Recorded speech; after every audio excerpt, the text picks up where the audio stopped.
Dear. Valid people.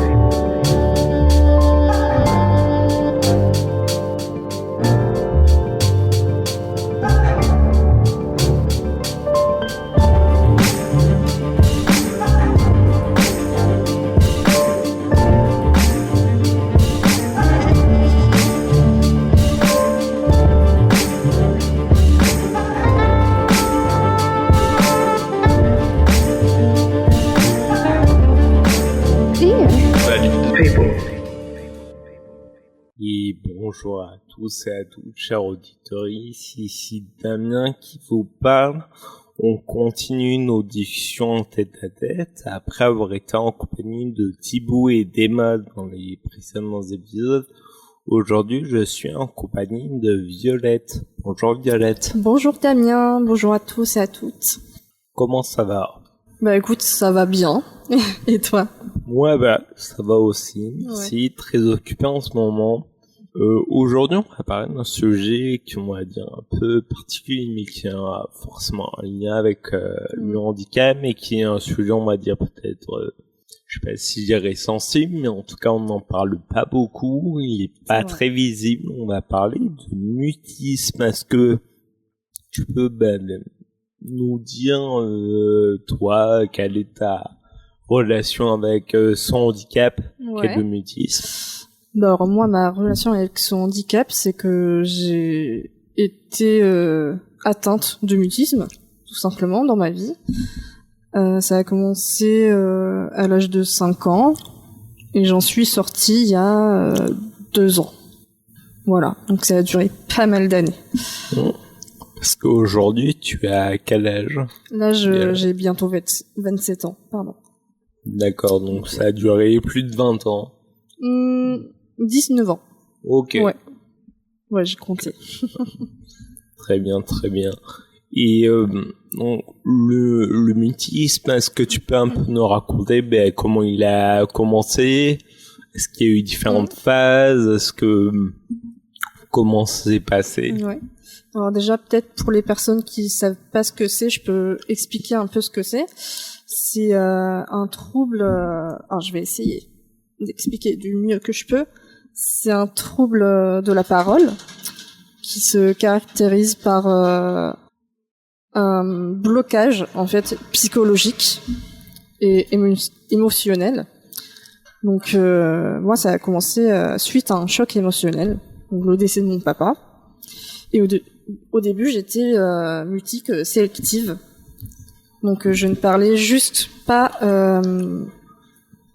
à l'extérieur. Non, je ne parlais pas chez moi, mais je parlais à l'extérieur. Alors que la plupart des gens qui sont atteints de mutisme, ils parlent chez eux, mais pas à l'extérieur. Ils parlent plus aux personnes en qui ils ont confiance qu'aux autres. Moi, c'était l'inverse, étonnamment.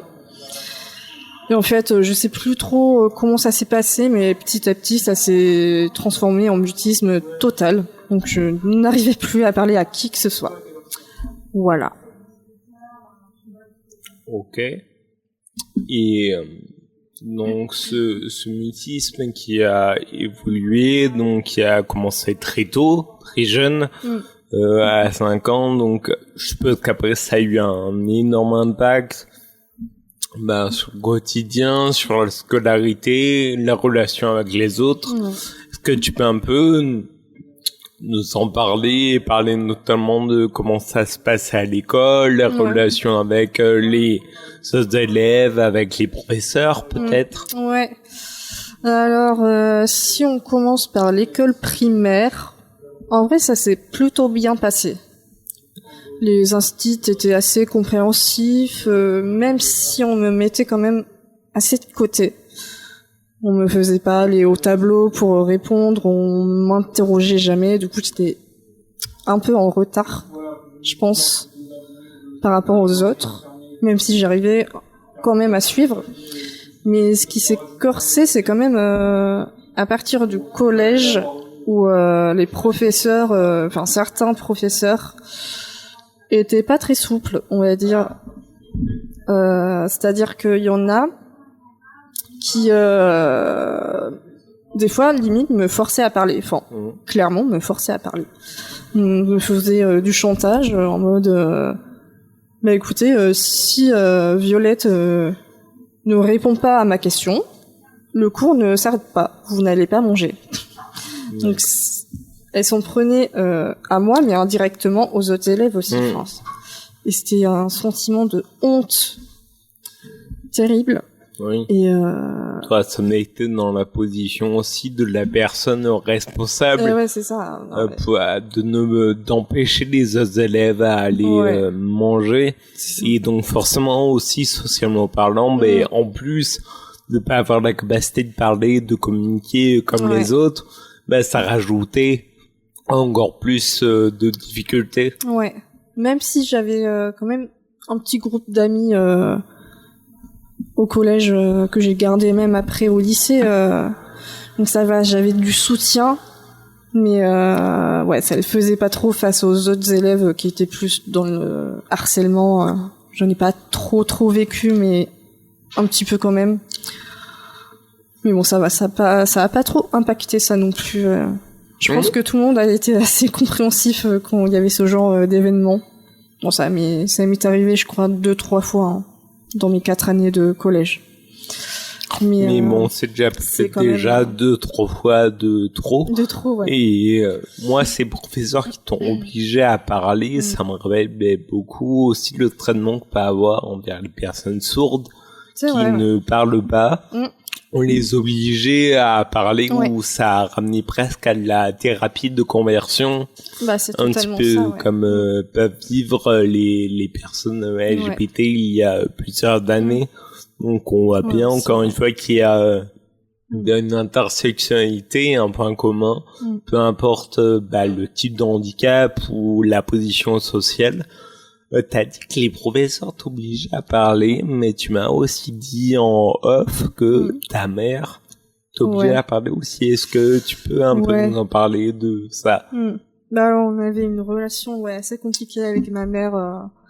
Elle était d'un côté très couveuse et d'un autre côté très allez, vas-y, faut que tu fasses ça, j'en ai marre, très sèche.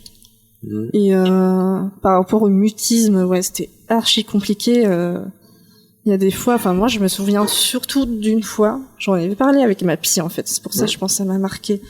Je me souviens d'une fois où je rentrais de colonie vacances, ça s'était trop bien passé. Et en fait je rentre à la maison et on est à table, il y avait ma grand-mère aussi, et elle me dit ah bah super, je t'ai envoyé là-bas pour que au final tu rentres et tu parles toujours pas. Et elle me forçait à parler. Parce qu'à un moment, je crois que j'ai pointé un truc du doigt. Et elle me dit ah mais non, on fait pas ça, c'est mal poli. Vas-y, j'en ai marre maintenant, il faut que tu parles. Et ça m'a mis un froid, mais waouh, c'était terrible. Il y avait quelques qui venaient de passer des vacances incroyables. Ça a un peu tout cassé. Ça s'est arrêté de suite, en effet. Et il y avait quelques petits moments comme ça où c'était pas très fun à la maison. Oui. Et en même temps, t'as l'impression aussi qu'elle faisait ça un petit peu pour ton bien, entre guillemets, où ça partait de bonnes intentions. Bah oui, c'était quand même pour mon bien, mais c'était très maladroit, quoi, sa façon de faire. Donc, ça n'a pas forcément tout le temps aidé. Oui. Malheureusement. C'est sûr. Et pour revenir à ta scolarité, tu as parlé un petit peu de ces situations en collège. Est-ce que plus tard, comment ça a évolué?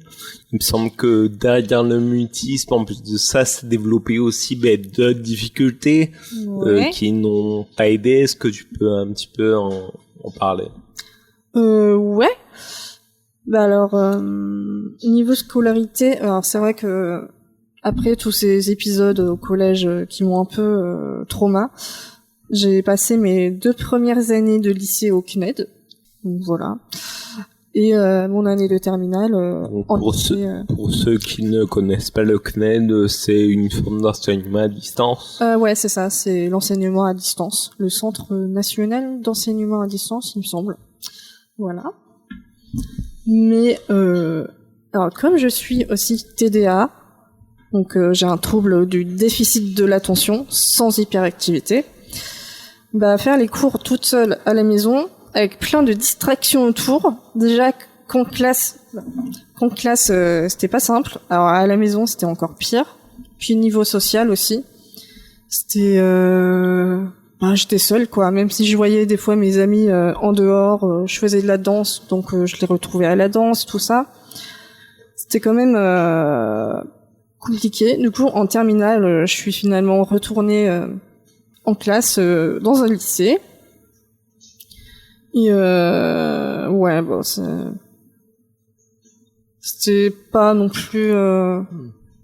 Et finalement, pourquoi ce choix de l'enseignement à distance? Est-ce que tes expériences au collège t'ont amené à faire ce choix ou est-ce que c'est pour d'autres raisons? Ouais, c'est par rapport à ça.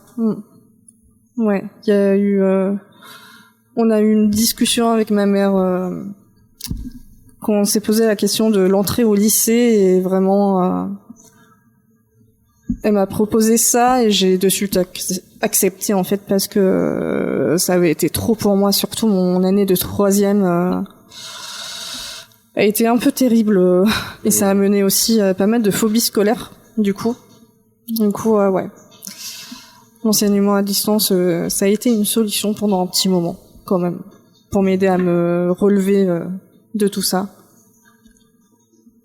Et donc, derrière, est-ce que tu as pu obtenir des diplômes ou comment se passait la suite de ta scolarité? Alors du coup, terminale, j'ai refait de la phobie scolaire. Du coup, j'ai arrêté en plein milieu de mon année. Du coup, j'ai pas eu le bac.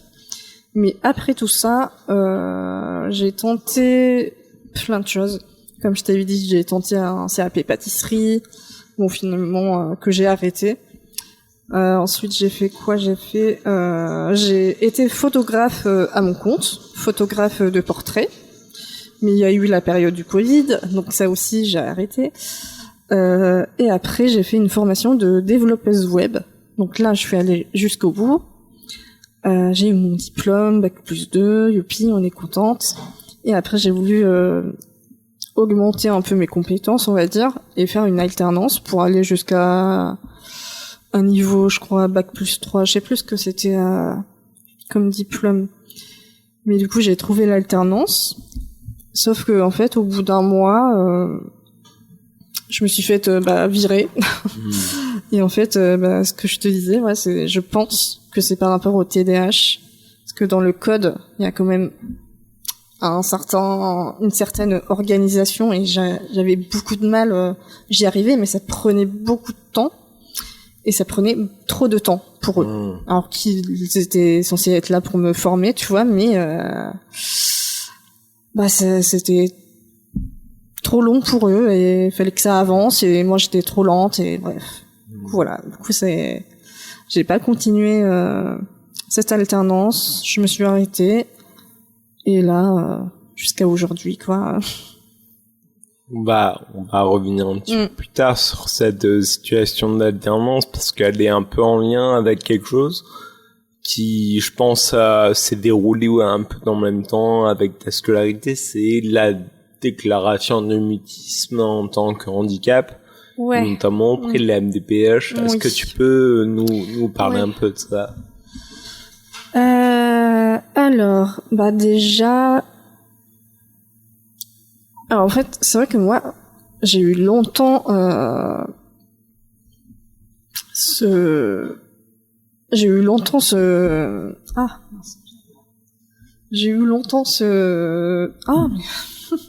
Blocage?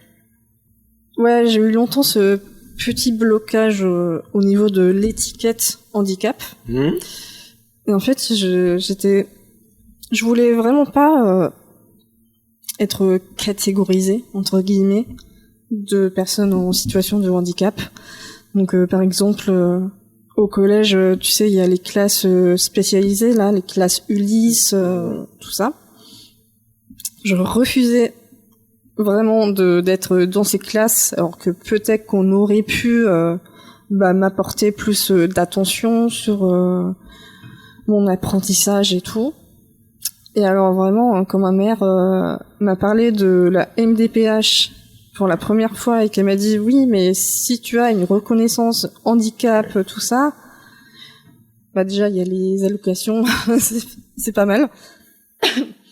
Et aussi ça peut peut-être t'aider pour ta vie future. Et j'ai beaucoup de temps à accepter ça. Du coup, on a fini par faire une demande, du coup, à l'époque, quand j'étais mineure, d'AEEH, donc d'allocation enfant handicapé. Il y a 2 E, mais je sais plus à quoi correspond le premier. Et par la suite, quand je suis devenue majeure, j'ai fait ma demande de RQTH, donc de reconnaissance de qualité travailleurs handicapés, RQTH, ouais, c'est ça. Et d'AH aussi, donc l'allocation adulte handicapé. Et j'ai perdu le fil. Pourquoi tu me demandais ça déjà? Que tu me racontes un petit peu comment c'est passé ce lien avec la MDPH, Ouais. et notamment déclarer le mutisme Oui. en tant que handicap. Je me rappelle notamment d'une situation avec un médecin de la MDPH Oui, qui semblait Oui, c'est pas vrai. très compétent Ouais. sur la question. Ouais, du coup voilà, je suis majeure, je refais mon dossier MDPH, le renouvellement, et la CDAPH m'envoie vers un spécialiste pour prouver que je suis mutique et que je mérite bien cette reconnaissance, les aides et tout ça. Donc j'y vais, c'était dans un petit village dans le Vaucluse, Malaucène. Donc j'ai un peu perdu, à côté du Mont Ventoux. Et j'arrive, je suis accompagnée d'une amie de ma mère.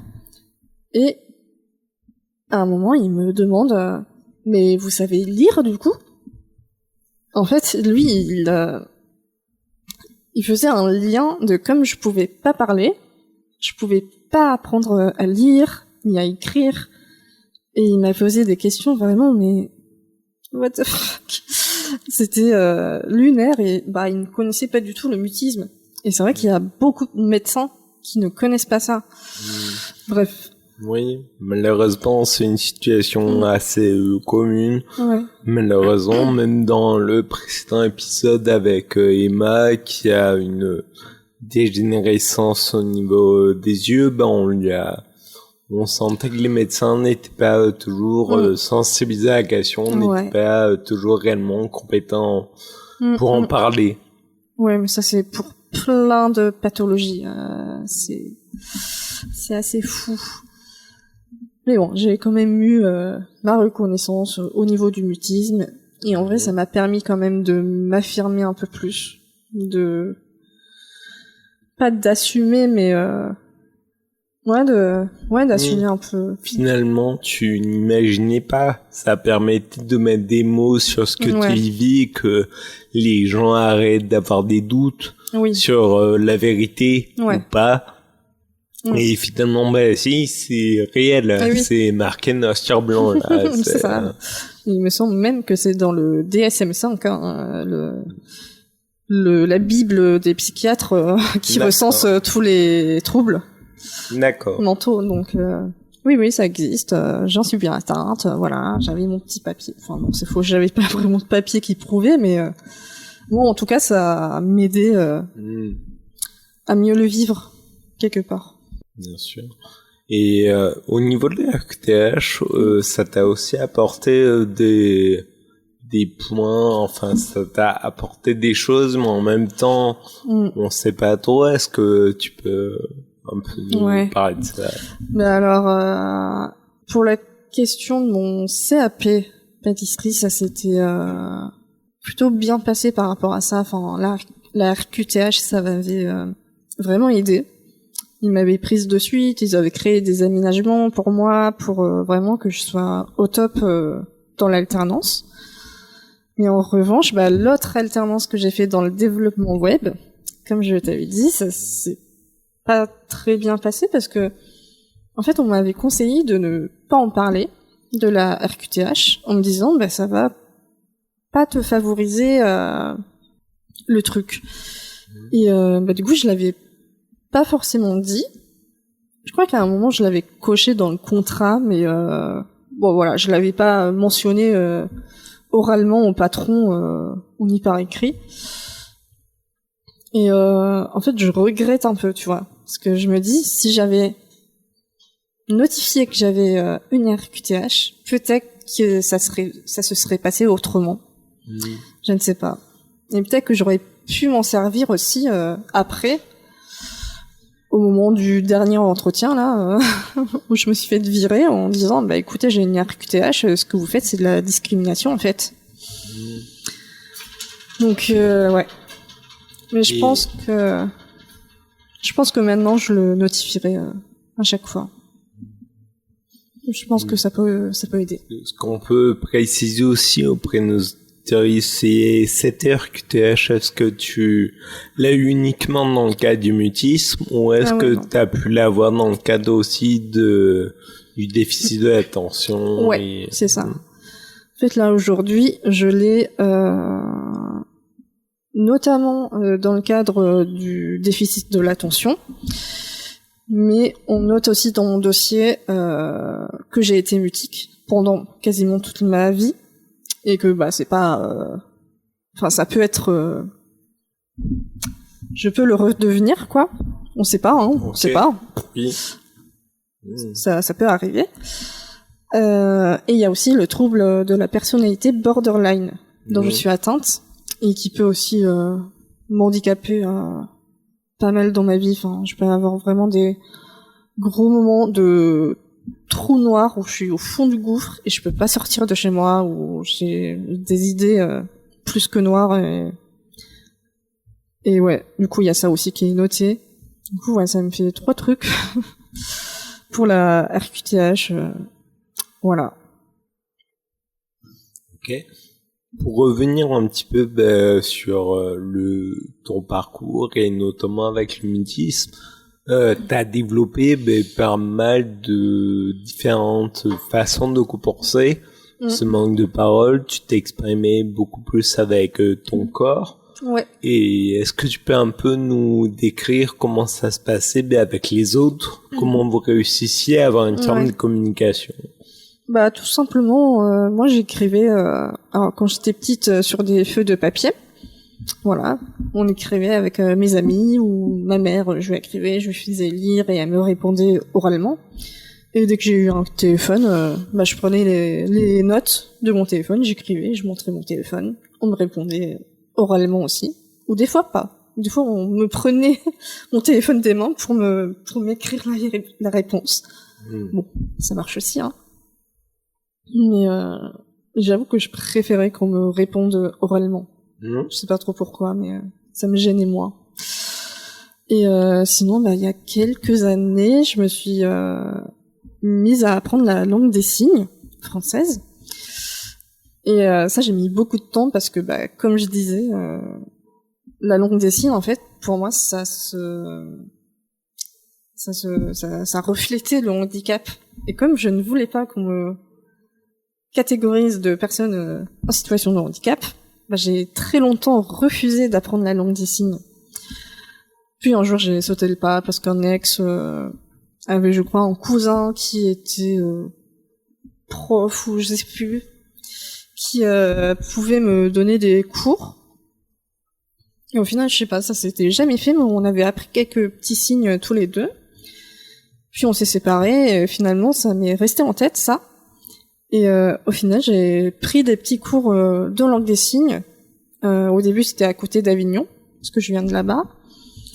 Et alors, je sais pas si l'asso existe encore, c'est l'ACSE, à Malmort, dans les Bouches-du-Rhône.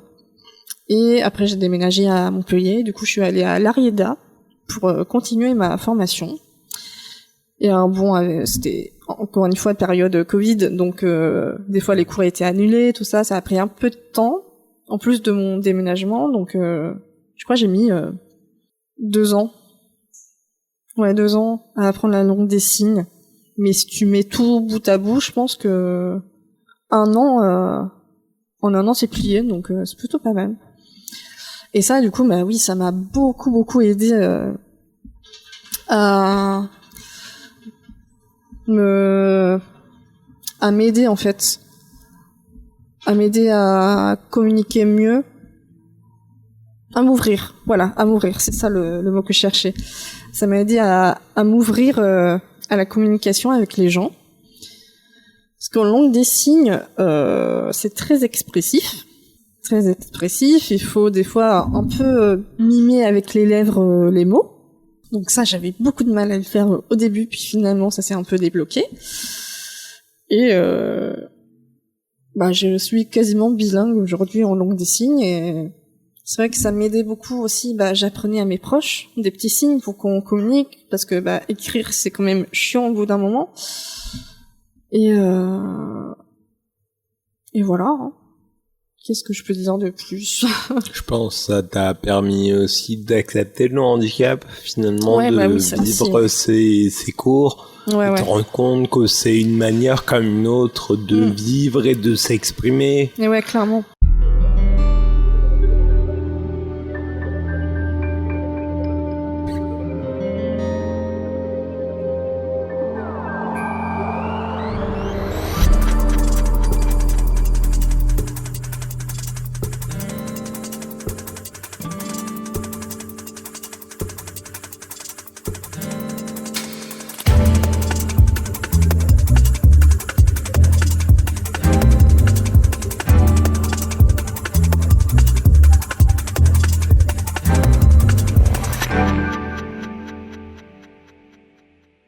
Aujourd'hui, est-ce que tu parles couramment la langue des signes? Alors, j'ai un peu perdu, mais je recommence à aller à des cafés-signes. Ouais. Pour pratiquer un peu plus. Mais oui, non, sinon, ça va, j'ai pas trop perdu non plus, quoi. Je peux avoir des petites conversations, y a pas de souci. Et même dans le cadre, aujourd'hui, je fais un service civique. Et on accompagne des personnes en situation de handicap à chercher un service civique. Et il y en a qui sont sourdes. Du coup, moi, je peux aider mes tutrices lors des rendez-vous à traduire, faire la traduction. Donc, voilà, c'est pratique. Et justement, ça, est-ce que ça aussi, ça te donne une position, on va dire, privilégiée, entre guillemets, où tu es la seule à pouvoir aider à communiquer? Enfin, je trouve que c'est une position un peu flatteuse, qui fait du bien aussi. C'est vrai, oui, totalement. Et des fois c'est un peu fatigant, hein, quand on me dit Violette, tu peux venir traduire s'il te plaît. Non, en vrai, je le fais avec plaisir la plupart du temps. Hein. Et mais par rapport à ce qu'on disait, au fait d'accepter le handicap, en plus par rapport à la LSF, c'est que en fait je me retrouvais beaucoup dans certains parcours de personnes sourdes, en fait, parce qu'il y a ce truc de communication qui bloque, et je me disais je suis pas la seule en fait à bloquer à ce niveau-là, même si c'est des formes différentes. Moi c'est la parole, attends, c'est pas non, les deux c'est la parole, mais bref, je me retrouvais beaucoup, et ça aussi ça m'a beaucoup aidé en fait, de discuter avec mes profs qui étaient tous sourds, avec des personnes sourdes que je rencontrais à droite à gauche, au café signe. Ça m'a permis aussi de mieux accepter le fait d'avoir un peu des repères, tu vois. Oui, et puis de voir que tu n'étais pas seule. Ouais, c'est ça. Et que chacun, avec son parcours de vie, aussi différent soit-il, va arriver à un résultat similaire au tien. Ouais. Justement, pour revenir un petit peu à ton parcours aussi, en étant mutique, en étant enfant, je suppose qu'on t'a baladé de spécialiste en spécialiste. Est-ce que tu peux nous parler de ça? Parce que je suppose qu'il y a eu des différents diagnostics, peut-être des recherches de solutions, de guérison, entre guillemets. On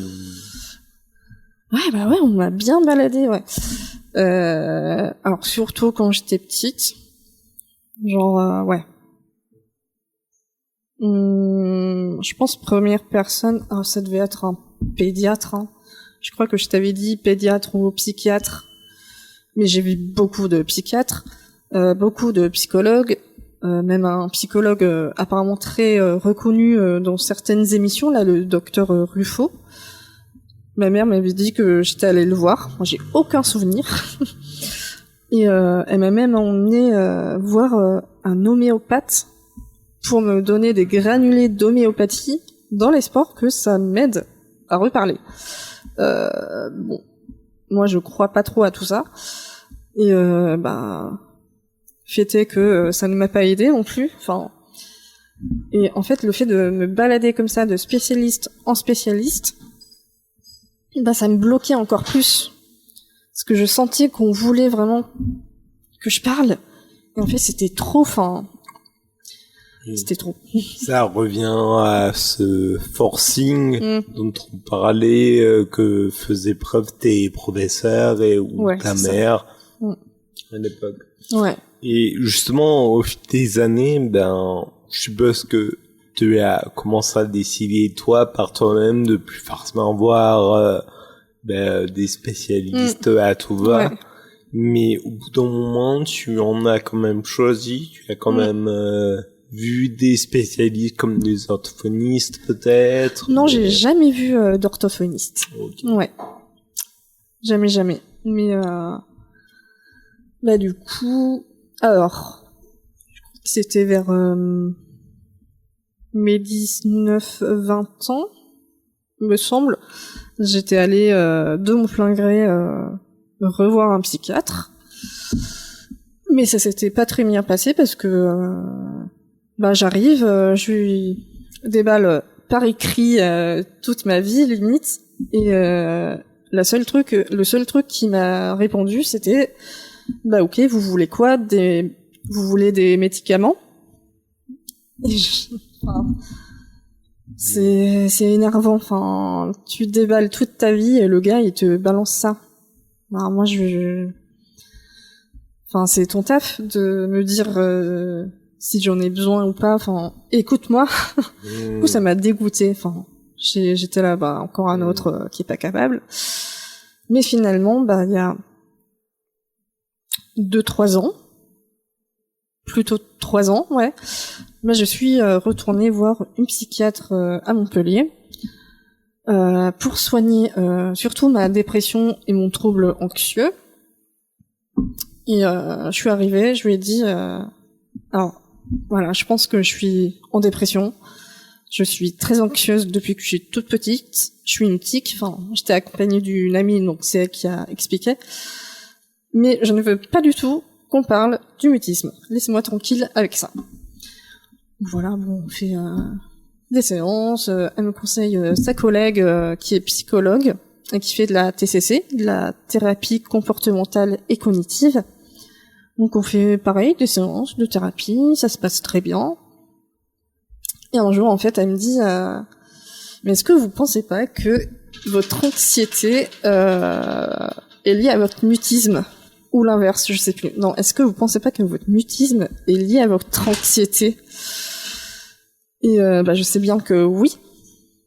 Et mais en fait, avec tous les exercices qu'elle me faisait faire, ça m'a fait un petit cheminement dans ma tête en mode déjà j'ai envie de changer. J'étais dans une période où j'avais vraiment envie de changer totalement. Et j'avais un peu cette envie quand même d'essayer de sortir de ça. Vu que j'arrivais petit à petit à sortir de ma dépression, de mon anxiété du coup sociale, je me suis dit peut-être que je peux faire des petits efforts. Et en fait ça m'a beaucoup aidé à de mon côté recommencer un petit peu à parler à droite à gauche. Et du coup c'est comme ça que j'ai réussi en fait à sortir de mon mutisme petit à petit. Justement, tu m'as décrit que c'était tout un processus, qu'au début tu parlais à toi-même, que tu te parlais à toi, que tu parlais à tes chats, et petit à petit, après les gens de confiance, puis tout le monde. Ouais, c'est ça. Ouais, au début c'était plus Quand j'allais faire des courses, en fait, j'essayais de dire bonjour et au revoir. Voilà, un début. Et ouais, petit à petit, c'est vrai que j'essayais de parler à mes chats quand j'étais chez moi, voilà. Et petit à petit, voilà, des amis vraiment très proches, je commençais à parler, mais au début, ça sortait vraiment très doucement et j'avais beaucoup de mal à articuler ce genre de choses. Et je sais plus comment j'ai réussi à... Je crois que c'est venu assez d'un coup, hein. Le fait de parler comme ça, comme je te parle d'un coup aujourd'hui, pardon. Même si ça prend du temps quand même, ça a pris quand même un peu de temps. Mais je pense que ça a pris quelques mois à vraiment arriver à parler couramment, on va dire. Ouais. Et est-ce que c'était un peu un réapprentissage, un petit peu, la langue à nouveau, ou est-ce que tu le décrirais autrement? Un apprentissage de la langue. Comment ça, le français est ta langue maternelle. Est-ce que tu avais l'impression de réapprendre le français, mais que tu savais écrire, lire, mais tu apprenais à parler? Alors c'est peut-être plus un réapprentissage de la parole que du français. Ouais, je dirais plus ça. Parce que ouais, il y a des mots où je peux un peu buter, où je peux un peu, des fois bégayer, où je les prononce pas très bien. Enfin, je mâche un peu mes mots des fois. Et au tout début, c'était beaucoup ça. J'avais pas une très bonne élocution.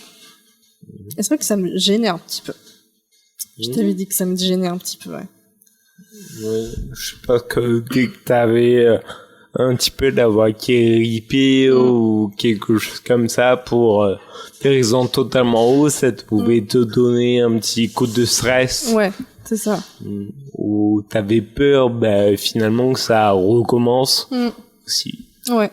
Puis j'avais peur aussi du regard des autres, surtout. Oui, ce regard des autres aussi qui est aussi peut-être lié avec la reconnaissance du mutisme comme handicap. Justement pour revenir un petit peu à ça, on a compris que c'était une forme de soulagement face à une reconnaissance du handicap et d'avoir cette RQTH. Mais en même temps aussi, t'avais un peu l'impression de pas avoir forcément ta place. D'avoir un peu un syndrome de l'imposteur en tant que personne handicapée qui avait des situations pires. Oui, oui. C'est vrai que j'ai toujours un peu ce syndrome de l'imposteur et même aujourd'hui encore, hein, je l'ai encore. Je sais pas, pourtant je sais que même si je suis sortie du mutisme, je sais que le TDAH, le borderline, c'est vraiment des handicaps, quoi. Je sais que ça me handicape dans ma vie de tous les jours. Mais j'ai du mal, vraiment, à me sentir enfin, pas à me sentir à ma place, mais ouais, je trouve plus mes mots, voilà. Je trouve plus mes mots.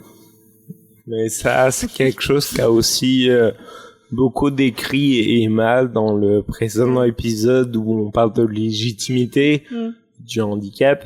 Où, je pense que tu es loin d'être la seule personne à avoir ce ressenti-là, notamment dans le cadre de handicap invisible. Ouais, c'est ça, vu que c'est invisible, en fait, c'est très dur d'aller vers les gens et de dire moi je suis en situation de handicap, parce qu'ils vont te regarder comme ça, ils vont dire comment ça t'es handicapé? Non. si ouais, c'est oui. Je pense que c'est assez peu reconnu aussi les handicaps invisibles, mais bon. Et en même temps, Emma nous disait la dernière fois que depuis qu'elle explique aux gens la raison de ses lunettes, parce qu'elle a des lunettes teintées. Oui. Et que souvent les gens réagissaient un peu par la blague. Voilà, tu fais ta star, tu gardes des lunettes de soleil, blabla. Et depuis qu'elle a appris, en fait, à rétorquer aux gens que non, c'est des lunettes qui sont là pour ça et que elle remet bien le cadre. Elle a l'impression d'avoir trouvé aussi une sensation de liberté à réapprendre à expliquer vraiment les vraies raisons. Est-ce que c'est pas un petit peu ça qui s'est passé aussi pour toi avec cette reconnaissance du handicap, du mutisme? Est-ce que ça t'a pas permis aussi de mettre les choses au clair avec les gens? Ouais, si, quand même. Ouais. Toi, aujourd'hui, donc, tu n'es plus mutique. Non. Comme on peut l'entendre depuis le début de cette conversation. Est-ce que tu peux nous dire, toi, l'effet que ça t'a fait, de réavoir la parole à nouveau, et notamment au bout de presque 20 ans? L'effet que ça m'a fait? Un soulagement. Un soulagement, et c'est vrai que ça m'a permis aussi de mieux m'affirmer auprès des autres. Mieux m'affirmer, et aussi de me redécouvrir une personnalité quelque part, parce que j'avais, tu vois, ma personnalité, mais tu l'exprimes autrement quand tu peux pas parler forcément, donc je peux faire des blagues, je peux parler avec un certain ton pour faire du sarcasme, ce genre de choses. Enfin, ça a ouvert plein de trucs, même si j'étais pas mal expressive au niveau du visage. La parole, c'est vrai que ça n'a rien à voir. Est-ce qu'aujourd'hui tu as des choses que tu retiens de ton expérience d'avoir été mutique, qui aujourd'hui tu vois les choses peut-être différemment? Peut-être que justement le genre de détails dont tu parles, de pouvoir faire du sarcasme avec un certain ton, c'était quelque chose que nous on ne comprend pas forcément. Est-ce que tu remarques des choses comme ça? Comment ça que... Est-ce que toi tu retiens des choses de ton expérience d'avoir été mutique et que tu perçois des choses que nous on ne perçoit pas parce qu'on a toujours eu la parole? Alors déjà, ce que je retiens, c'est que quand même ça m'a pas mal forgé dans mes relations aux autres. Et des petits détails, je sais pas. Ce genre de choses de...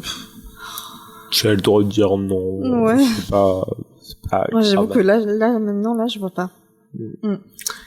Et justement, qu'est-ce que tu as envie de dire à des personnes qui seraient mutiques aujourd'hui? Qu'est-ce que tu auras envie de leur dire?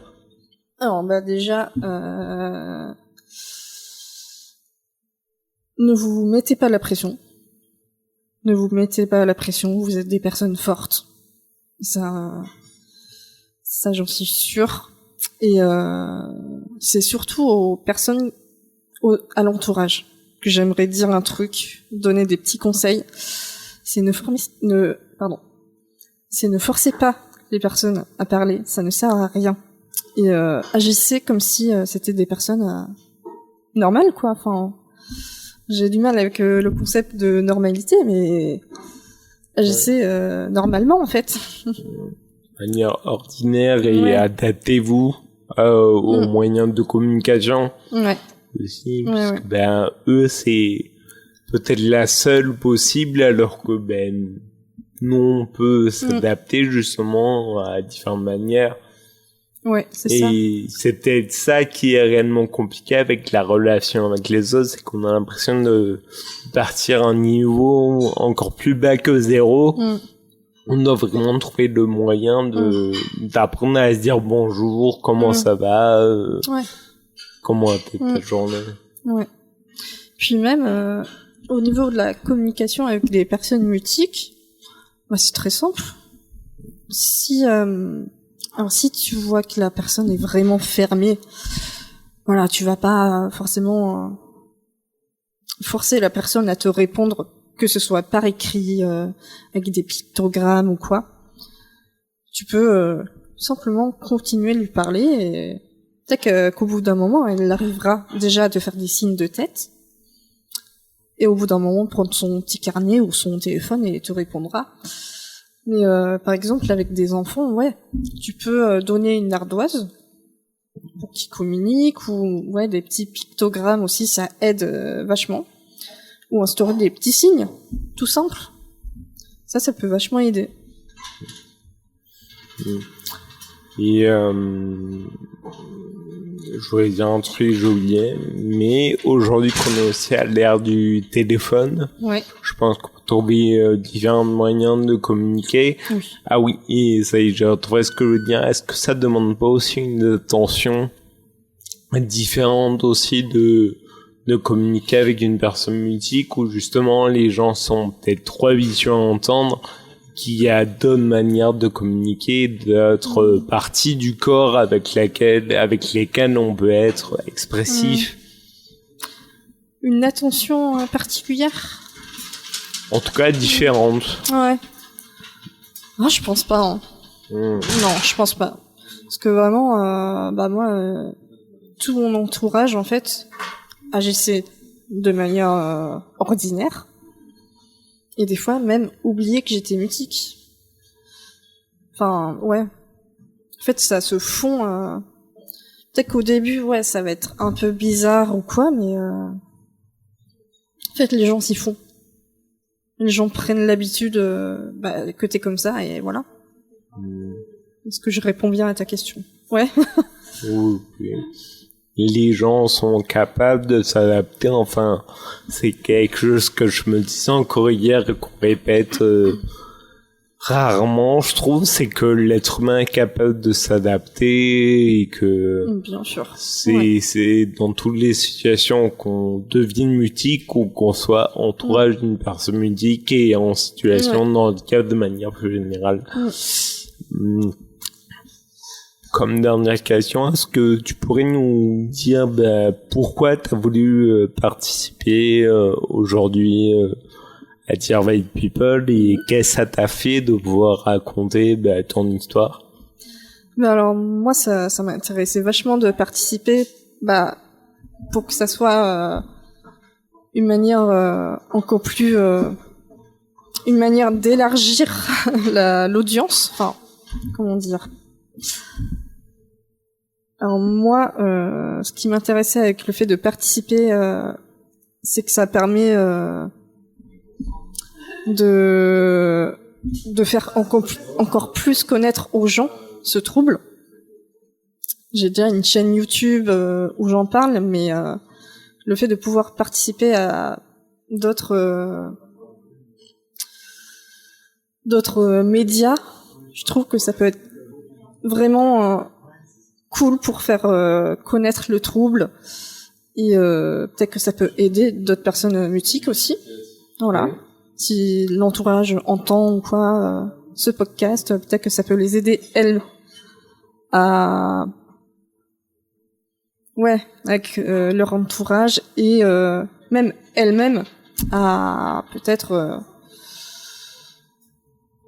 se dire que c'est possible de s'en sortir, mais que ça peut prendre du temps et c'est ok. Et ta deuxième question, attends, je sais plus. Non, c'est... Qu'est-ce que ça t'a fait de raconter ton histoire aujourd'hui, de le partager avec moi aujourd'hui?